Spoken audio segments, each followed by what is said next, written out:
We'll be setting my new personal best top speed on this, and then pretty much almost immediately breaking it. Hey, it's Josh here, and I'm back with the GPR SHO, and now I think I got a name that I like, and I think we're gonna stick with it, the JSB Interceptor. So you might hear me calling it that in the video here. The big thing today is the ride plate, gonna be shimming and customizing the ride plate to get more top speed. This video is packed with extra stuff as well. We got lap times on this. We got the Super Krash coming out and actually sinking. The FX is in this video as well. So you're definitely going to want to see all the little extras that happen along the way. So multiple speed runs in this video and multiple new fastest for me and this ski. Here's the ride plate, which is mostly the focus of today's video. And on these GPR skis, the ride plate is a place where a lot of speed can be gained or lost. And on the very first runs here, it's still on the stock ride plate before I customize it. And all I have done is I've put a washer under each bolt on the ride plate. Just your standard, I believe these are 50 thou thick stainless steel washer on each of the bolts on the ride plate.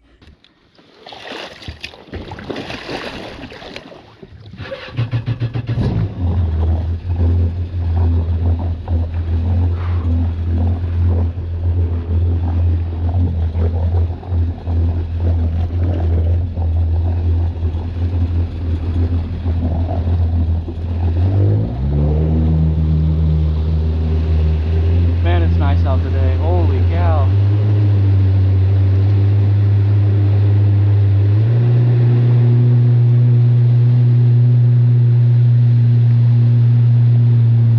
All right, let's rip off some speed runs here.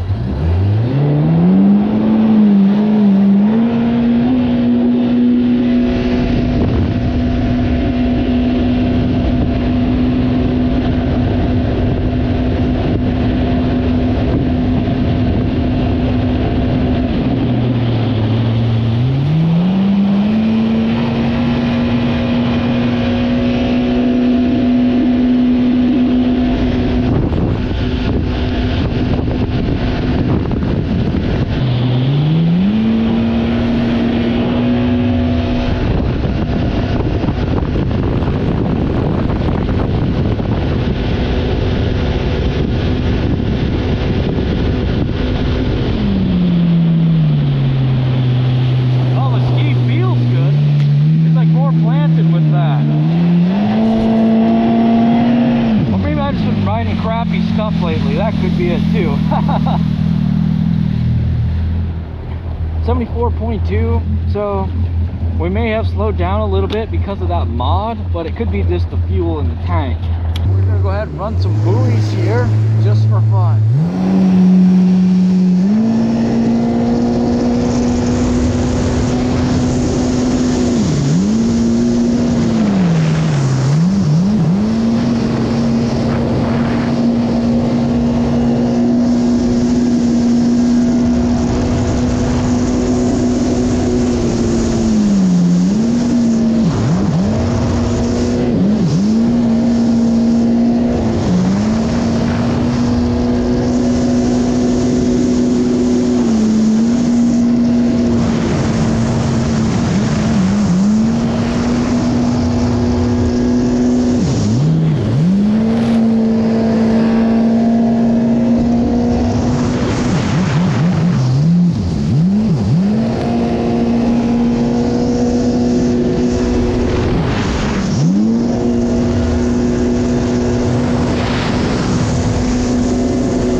There you go, a little tour of the bay for you guys, and then I'll probably be back to work on this, try to make it go faster. I'm going to go ahead and do a ride plate extension on here, similar to the aftermarket ones. They use about a 3-inch extension or so right there. Obviously going to cut this down to shape, so I'll put like a 3-inch extension, and then I'll put some, you know, reinforcement in it as well.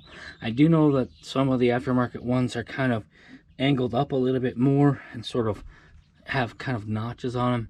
I'm gonna hold a flat edge on here, go like that. Let's put my ground on the ride plate, because this being level with the rest of it is extremely important.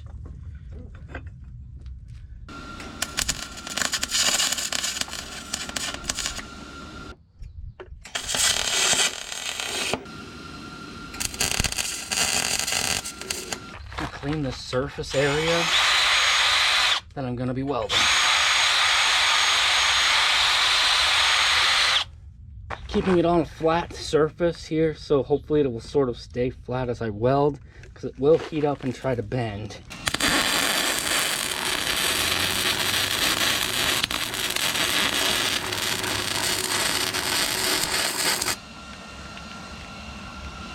All right.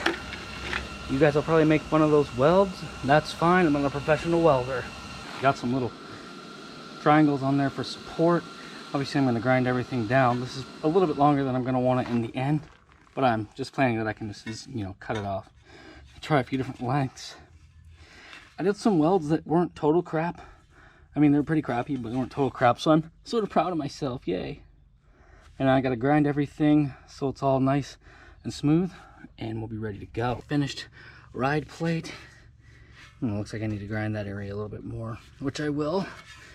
And we'll see how she does. It looks pretty much just like the aftermarket ones, except for maybe about an inch longer. There it is, installed on the Jetskibrothers ride plate. And we'll go out and see what kind of mile per hour difference we have. Still running the washers under there. I just kind of liked how that handled. Made the ski feel a little bit lighter, kind of like a stock ski. Time for a water test on this ride plate. Another JSB ride plate. Pretty excited about this one to see what it does.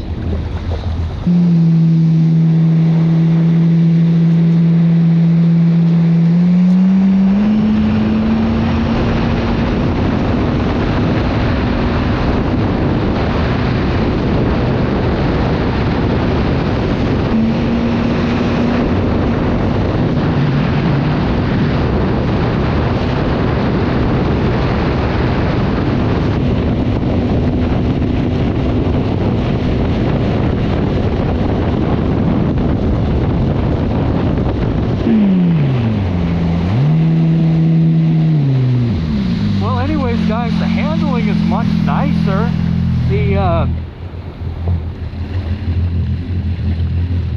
Before it was kind of like teetering on the edge between like nose up, and then when you go to turn it would kind of slow down, and then the front would kind of then like bite in. Now it's just kind of holding even and steady, so it's a really consistent feel on the handling as opposed to the way it was before. I haven't checked the miles per hour yet. 75.2, so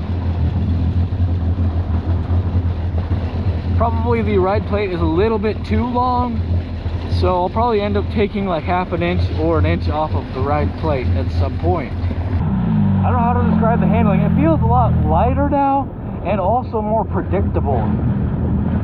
So I think like it's kind of coming back closer to how a stock one feels.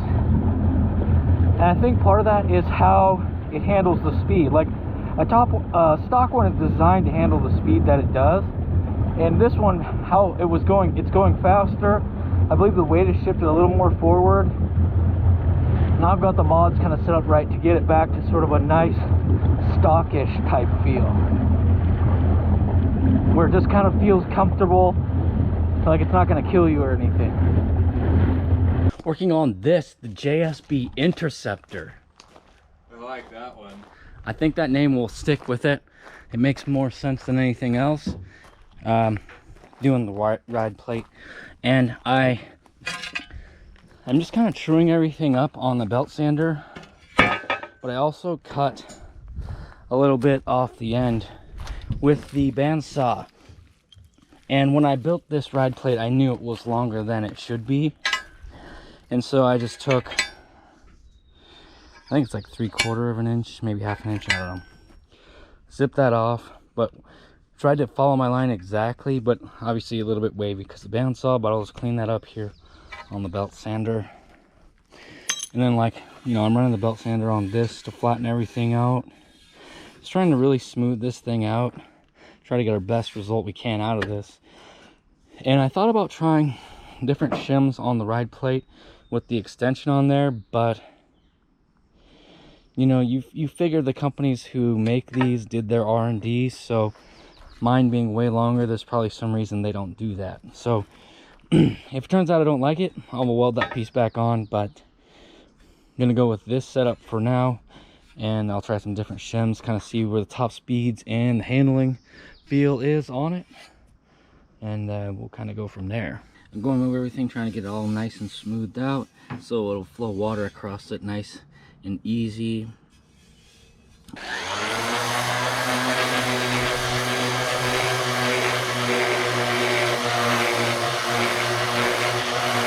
All right, I was just out on the water testing the ride plate, and I was running it with shims in the ride plate, and it ran at 74.8. This is with a completely full tank of gas, like full. So a good time for a good mile per hour for a full tank.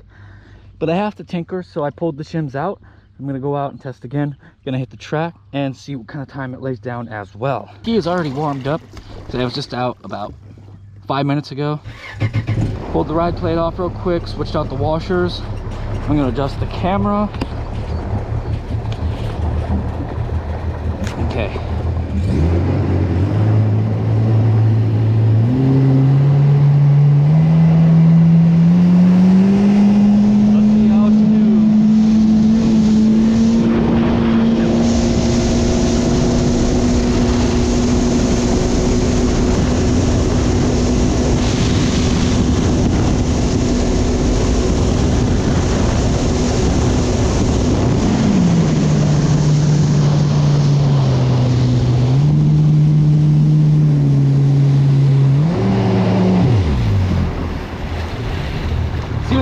I can't tell any kind of difference. I wouldn't be surprised if it was slower, but I wouldn't be surprised if it was faster. Oh great, I just turned my phone off. 73.3, so that is for sure slower. Out of the track, about to run a lap time. I'm gonna run the whole lap in neutral trim, I think.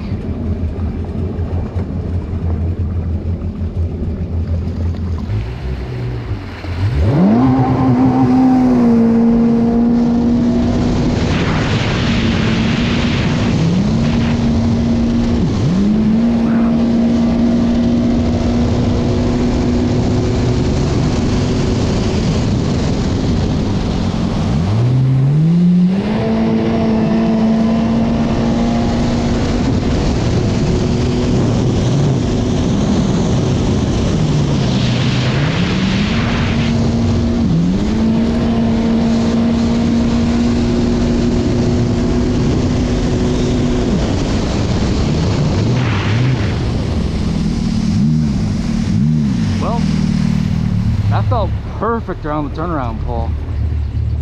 S-curves I let out because I was scared. Other than that, it was really good.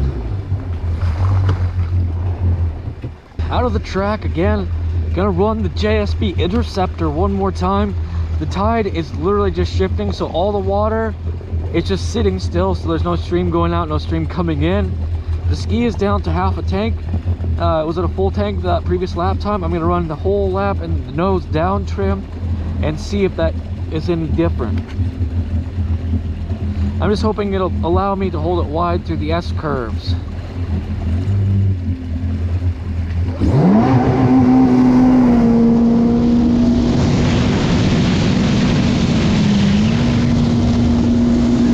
Yep, it held the S curve perfectly.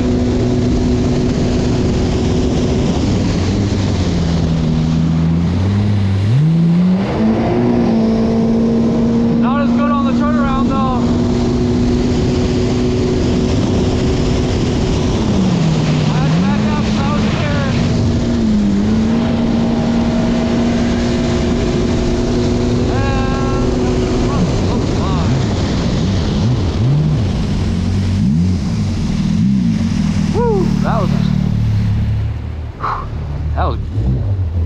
I don't even know what to say, but yeah. So let's talk lap times. That first lap time that you saw me run, that was a 36.46, and then we came out with less gas in the tank and I ran a 35.46. Nothing beating the fastest time yet on this ski, although right in that ballpark. I believe the fastest time on our track and on this ski is a 34.9, but I'll have all the lap times posted either in the description or I'll have it in a comment down there below. And now I'm going to hop on the Wave Blaster 2 with the 1200 triple swap, and I'm going to run a lap time on that.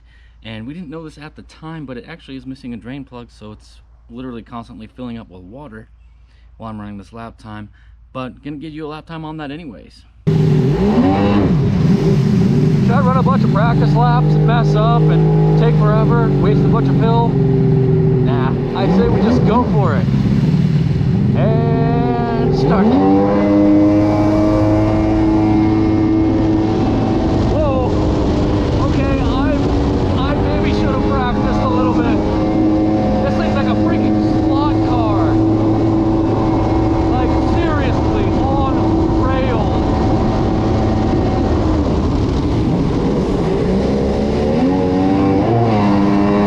Except for when I want to do the turnaround.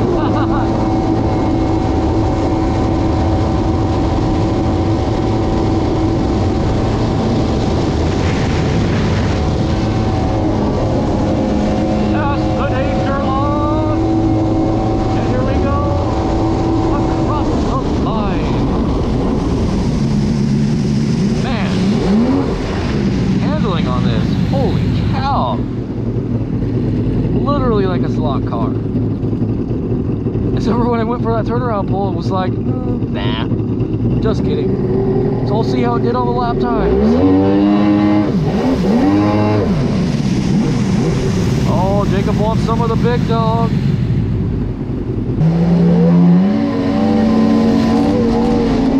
Holy cow, I can't keep up with that.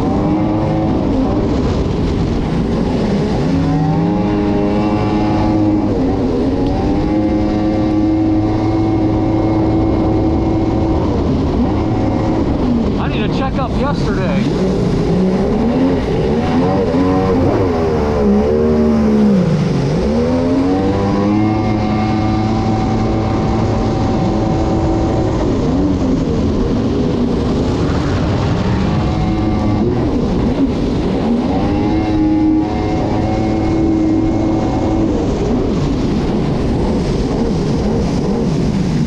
Alright, a couple of more lap times for you guys because we just ran some more there. The Wave Blaster 2 lap time, this is with the triple swap and with it filling up with water because it's missing one of the drain plugs. And I ran it there at a 43.15, which is probably pretty good for how much water was in it. And it kind of makes sense maybe why it was so like locked in. It had a lot of extra weight keeping it from really spinning or sliding or doing anything. Jacob sort of ran out of time on this thing, the Interceptor GPR SHO, and I just grabbed it off there. It wasn't like an official lap time or nothing, but I grabbed his time anyways. He ran a 40.57, so a super fast lap, not even trying on this thing, so that's pretty cool. Did you like that? Yeah. Tried a few different things on this, and the best speed of the day like top speed wise, was coming in at, let me look. Oh, thanks guys. 75.6, almost 76 miles per hour. So we're pretty good. And I just want to say that before I forgot. That's all. Because now I'm going to try something else. We're going to see if we gain a little bit more speed. Just doing a simple modification here. And this is kind of funny because this is something I knew about, then forgot about. And then I was watching a Green Hulk video on YouTube, and he said something about it, and then I was like, oh yeah, now I remember that. So it's just that the Yamahas, for whatever reason, run faster without the nose cone on the impellers. So we're gonna remove that and we'll see how she runs. And I'm wanting to weld up the bung for the sprayer that comes out the top, but I'm gonna do that at a different time so we can see if there's anything gained there. I really don't think there's any gain there, but it just kind of gets rid of the annoying sprayer. Just simple as we're loosening the set screws and then popping this guy off of here. I need a flat bladed screwdriver and just pop it on there. It pops off. I like that. Super easy. Not a big deal at all. Now I'm going to reinstall this and we'll see how it does. It is Father's Day today, US, and Jacob and my dad and myself, we're out here on the track. It's pretty rough out in the regular bay. And Dad's got the FXHO out because it is a bit rougher today, and that thing just dominates the rough conditions. I wonder if Jacob's thinking about running lap times today, but I'm not sure.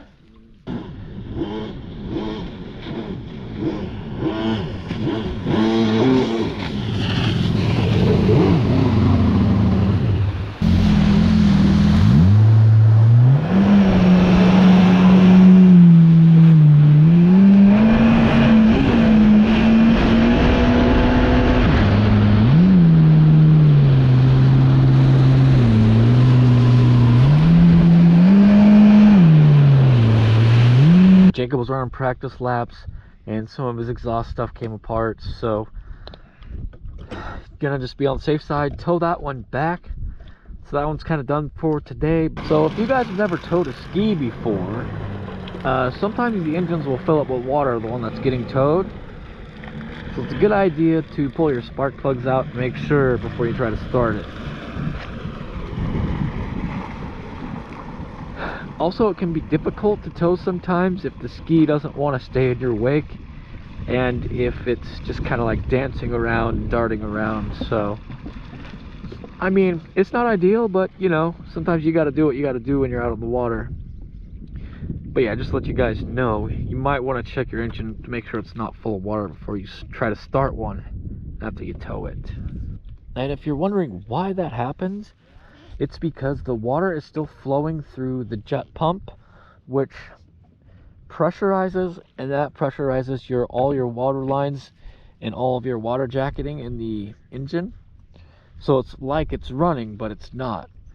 So if it's a ski that's susceptible to getting water into the engine from like the exhaust or what have you, then that definitely can happen from towing.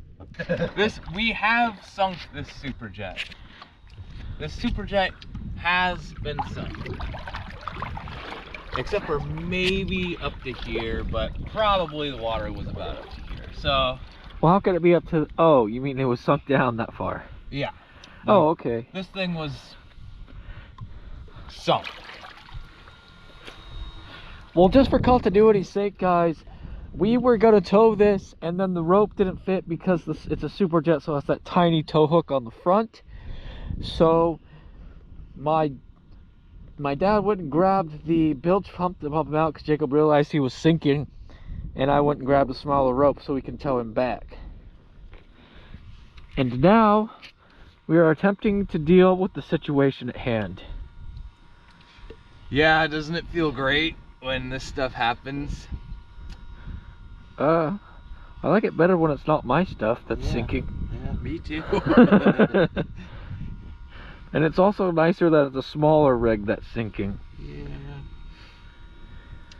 Wasn't really feeling that happy about it. Be happy you weren't out here by yourself. I'm out here holding this thing and it's like basically going under and I'm like, oh, come on guys, where the hell are you? Well, it's not like we can just hammer down. It's freaking rough out there. Well, let's just say it gets lonely out here with a sinking ski. Well, that's true. That part's definitely true.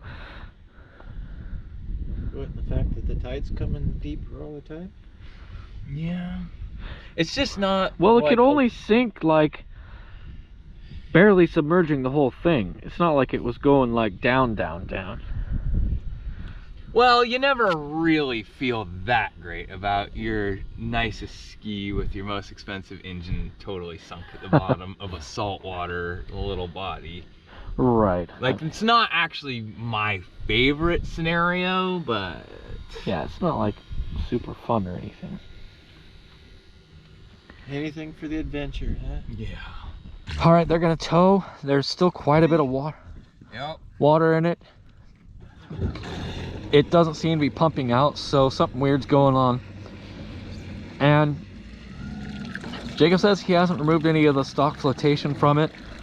So technically, supposedly, if it fills up all the way with water, it will still float. If it's true that he didn't remove the flotation. And that might be like an old Coast Guard rule that I'm thinking of. That might not be around anymore, or it might not apply to little skis.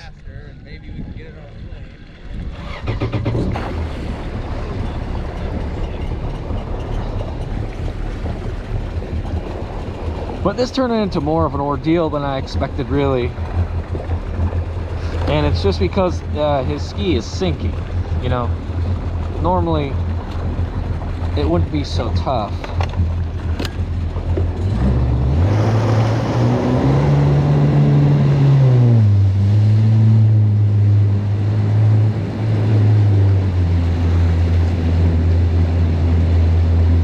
But they're just lucky they have the FX out today, because couldn't nose it up on any other ski.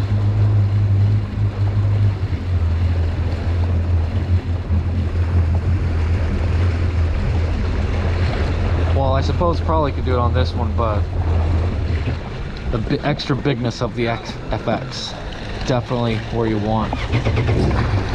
For the towing, man, this video is really taking a turn. Like, this is not the idea of what we wanted to do, but it just kind of shows how, like, in the real world, real life of doing this jet ski stuff, stuff happens and it almost never goes according to plan.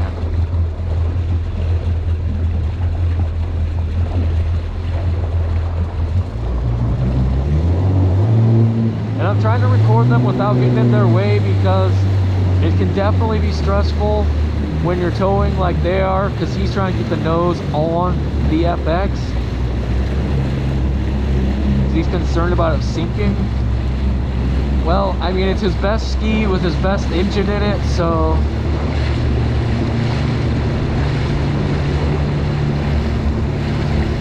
realistically, if it did sink, we probably could recover it. Just because of where we are here right now, like when the tide goes out, we can come out here and probably get it somehow. I mean, I don't really have a plan for how we would do that, but I'm saying because it wouldn't be very deep. Like, if the tide was out right here, this is would probably be like a couple of feet deep. So I figure if it was a couple of feet deep, we could kind of walk it almost.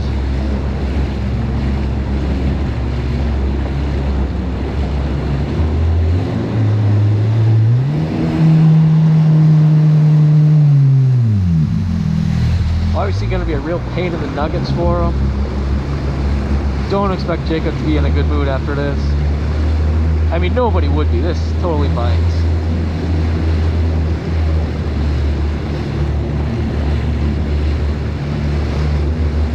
But I am the cameraman, so I just do what I do. Take the videos.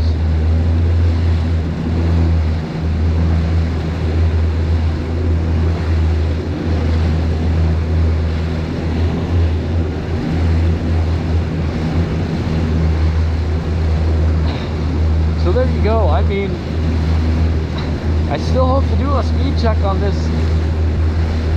We'll definitely have a look at the Superjet here tonight, or the Super Krash, and try to get it figured out what the heck's going on. You know, why it would be sinking so fast like that, I'm not sure.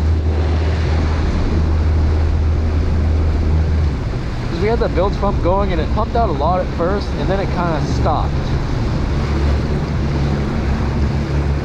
And that's just what happened. So kind of weird. Like with how fast it was sinking, we're expecting a quite a large hole.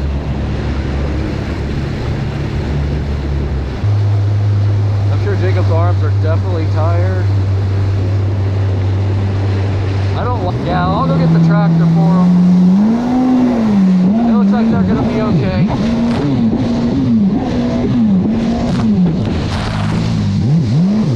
Almost took a dink and dunk myself. Got a bit of air, came down in a weird groove.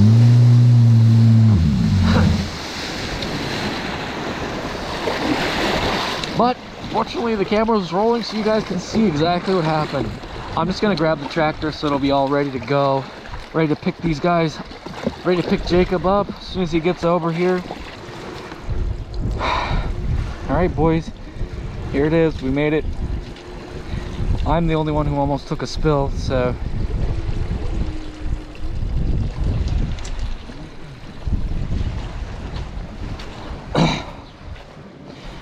all right, well,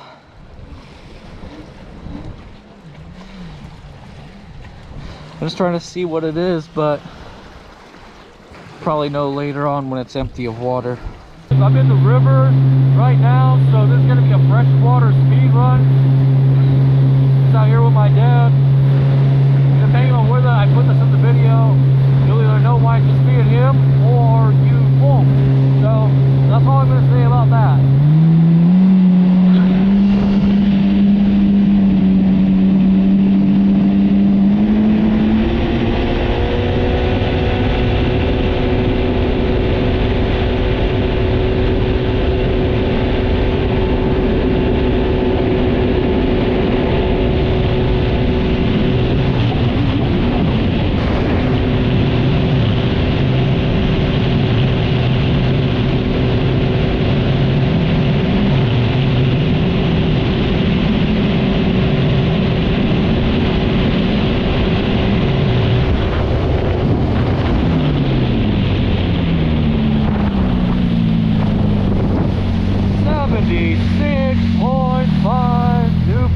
Best, guys.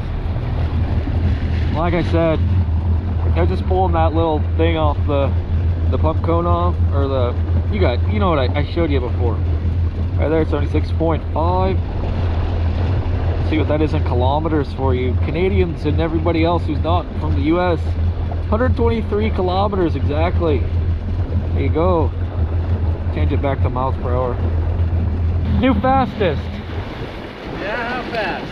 76 and a half. Wow. Yeah.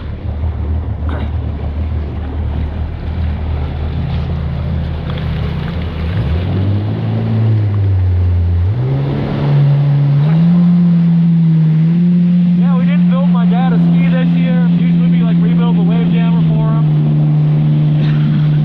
He got kind of tired of that. And once he got the wave rider, he's like, I love this, so we're gonna like give him a ski or rebuild him a ski this year. We figured let's just go out and enjoy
All right, done kind of doing some speed runs there, so we're gonna head back to shore and check in with Jacob and see what's going on with the Super Krash.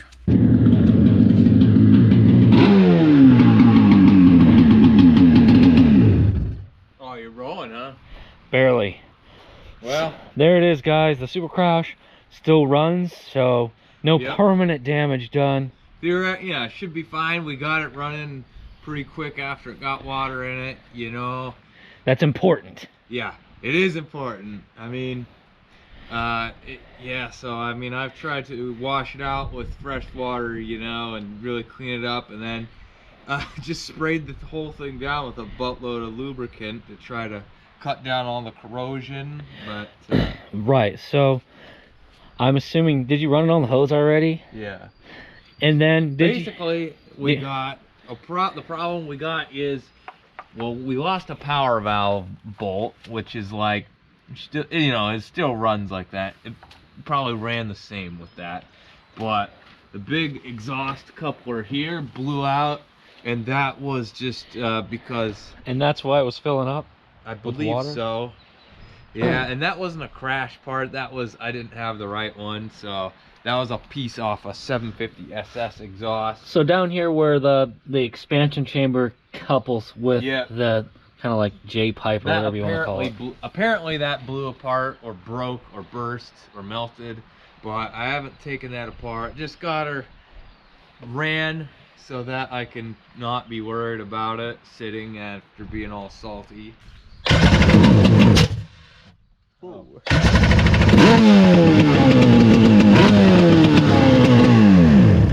Yeah.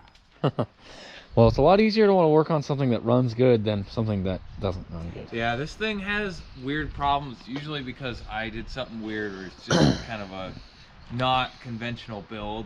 So the engine itself seems to be quite good, quite reliable, and I'm probably the most happy with this out of all my builds that I got going. It seems like this one right now is going quite a bit better than everything else.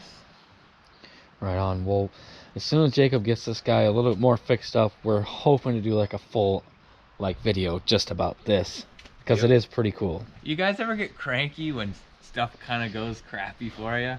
Let me know in the comments. After looking through my old info on this, I realized that I never set the angle on the ride plate, so I'm going to go ahead and do that now. I'm not exactly going to tell you what I'm going to do. It's going to be like secret stuff. We'll see if it works. I had to come out here to the river to run a speed run for the little adjustments I made on the ride plate, the super secret ride plate adjustments. Got my GPS in the glove box. Gonna make a couple of passes and see where we're at. Right now it's like half a tank, but it's like kind of teetering between half and a quarter, so just for everyone's information, for my information.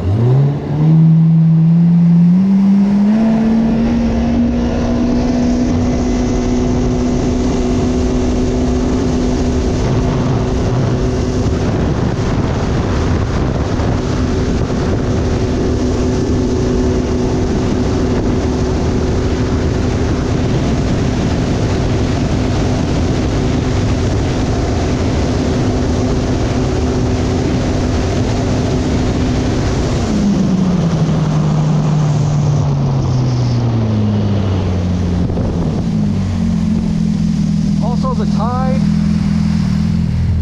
76.0. The tide is, let's see, the tide is coming in, and the river's coming this way. Trying to see what direction the water's flowing. Might just be at a standstill right now. It doesn't seem to be moving either way, but I just cleared out some sticks, so let's run it again.